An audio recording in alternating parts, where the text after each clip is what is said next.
안녕하십니까, 안동우입니다.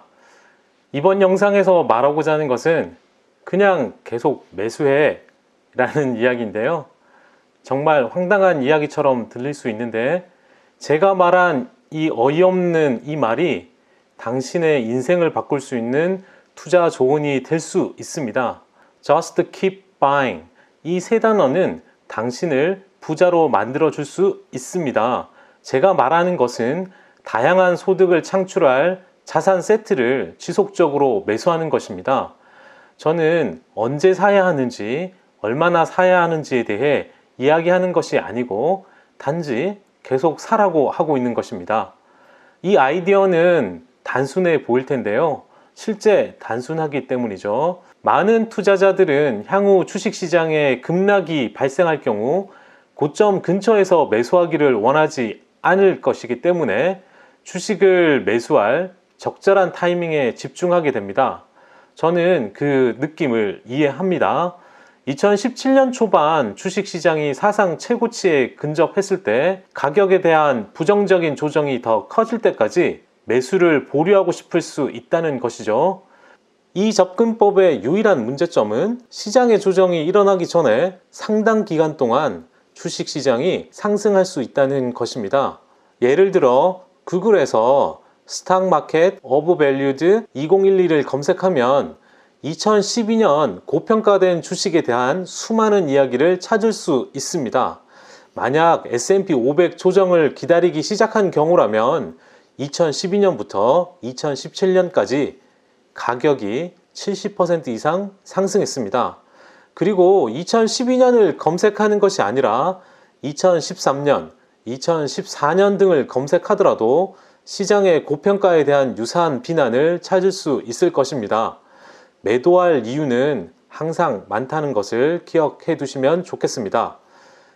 지금 매수하기에 적합한지 걱정하지 말고 계속 매수하기를 바랍니다. 시장이 높으나 시장이 낮으나 계속 매수하시기 바랍니다. 음식을 사 먹는 것처럼 투자도 일상화하는 것을 자주 생각해야 되는데요. 이 월세나 주택담보대출금 상환처럼 돈을 투자하는 습관을 들이십시오. 수수료나 상당한 거래 비용을 지불하지 않고 구매할 수 있는 한 자산을 계속 구매해야 합니다. 제가 설명하는 투자 개념은 공식적으로 보면 달러 코스트 에버리징, 즉 달러 비용 평균이라고 해서 DCA라고 불리는 것인데요. 이 DCA와 앞에서 제가 설명한 것의 유일한 차이점은 저의 접근 방식에 심리적 동기가 내장되어 있다는 것입니다. 차이점은 그냥 계속 사라는 것인데요. 여러분이 부를 쌓을 수 있게 하는 적극적인 투자 누적 접근법이라는 것이죠. 언덕 위에서 눈덩이를 굴러내리는 것을 생각해 보십시오. 계속 매수하고 눈덩이가 불어나는 것을 지켜보시면 되는 것입니다.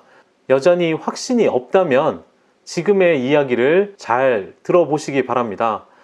이번 이야기는 역사 투자에 있어서 최악의 행운을 가진 사람에 관한 것인데요. 그 사람은 1973년부터 2007년 사이에 총 4건의 큰 규모의 주식을 매수했었는데요. 그는 1973년에 주식이 48% 하락하기 전에 매수를 했었고요.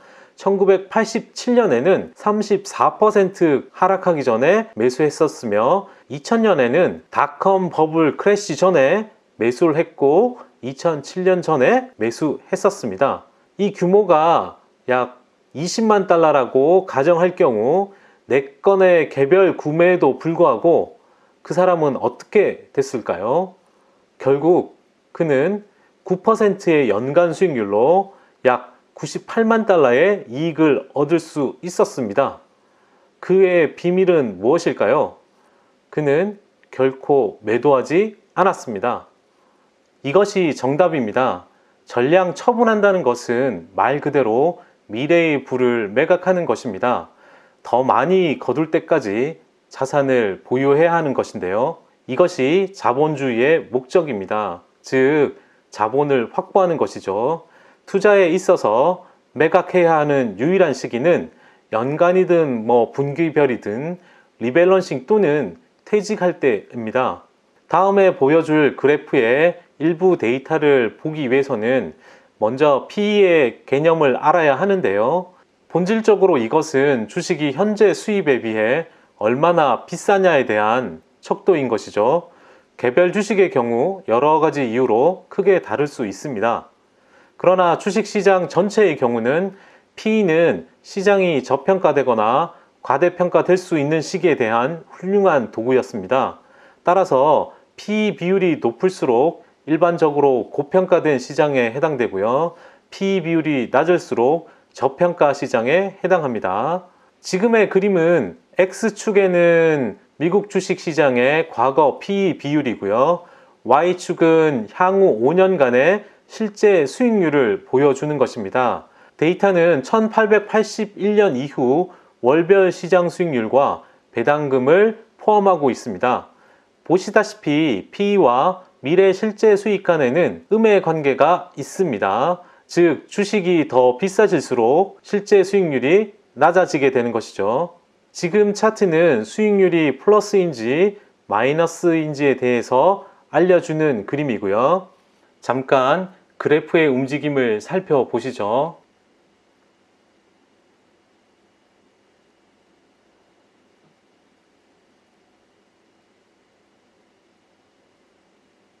그래프의 움직임을 보셨다시피 PE와 미래 수익 간의 관계는 5년 동안은 다소 강하지만 투자 기간이 더 길게 늘어나게 되면 관계는 무너지게 되는 것을 보실 수 있습니다. 시간이 지남에 따라 마이너스 수익률이 천천히 사라지고 실제 플러스 수익률이 점점 더 높아짐을 알 수 있는 그래프이죠.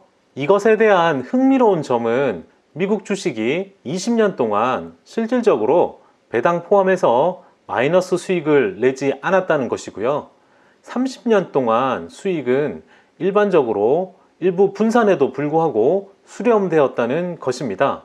지금 시점에 장래의 주식 수익률이 과거의 수익률과 비슷하기를 희망하지만 단기간에는 미래의 수익률이 낮을 수 있음을 대부분 알 것입니다.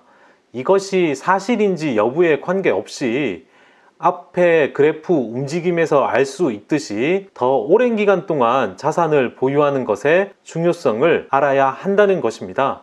살 것이냐 말 것이냐, 이것이 문제인 거죠. 제가 계속해서 매수해야 한다는 긍정적인 의견에도 불구하고 이를 실천하기 위해서는 극복해야 할 심리적인 장벽이 있습니다. 전체 가격이 상승하거나 변동이 있을 때는 쉽게 매수할 수 있지만 시간이 지남에 따라 가격이 하락하면 쉽지 않을 것입니다.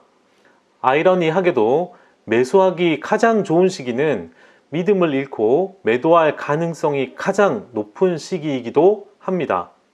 예를 들어 윌리엄 번스타인의 저서 Rational Expectation에 설명된 대로 시기는 1929년 6월 다양한 주식 및 채권 포트폴리오를 보유하고 있는 상태이고 은퇴 직전에 있는 사람이라고 가정해보면 그 다음 해의 주식은 26% 하락했습니다.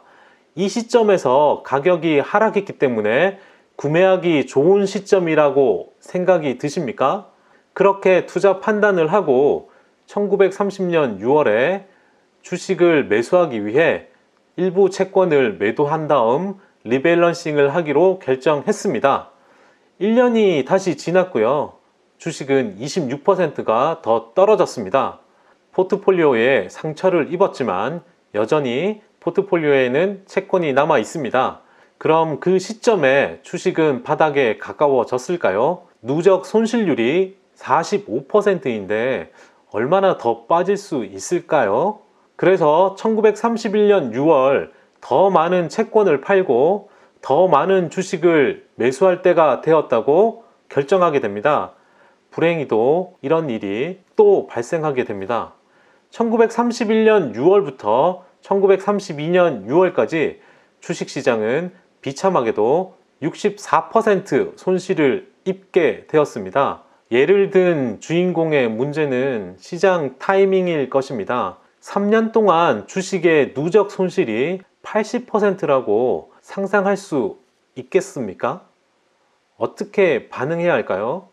이 시나리오보다 더 나쁜 것은 1929년 9월 고점 부근에서 주식에 투자하기 시작하고 1932년 여름에 빠져나왔다면 그 기간 동안 무려 90%를 잃었을 것입니다. 다들 다시는 이러한 상황을 맞닥뜨리는 것을 희망하지는 않을 것입니다. 이러한 환경에서 그냥 계속 매수해 라는 믿음을 유지하는 것이 얼마나 어려운지 상상해 보시기 바랍니다. 결국 대공황과 같은 시기에 매도해야 한다는 심리적 압박에 대처하는데 도움이 되는 조언은 실제 없습니다. 단지 스스로 이겨내야 한다는 사실밖에 없지만 그래서 홀딩이 가장 어려운 것입니다. 만약 투자 기간이 일정 짧아서 상승장이었던 2009년부터 2019년까지 투자한 분이라면 앞으로 닥칠지 모를 큰 침체 기간 동안 제가 이야기하는 것을 실천할 수 있을지 알 수 없습니다. 저 자신도 그렇게 하려고 생각하고 그렇게 되기를 바랄 뿐인 것이죠. 또한 여러분도 할 수 있기를 바랍니다. 그러나 결국 시간만이 알 수 있는 것이겠죠. 지금까지 시청해 주셔서 감사합니다.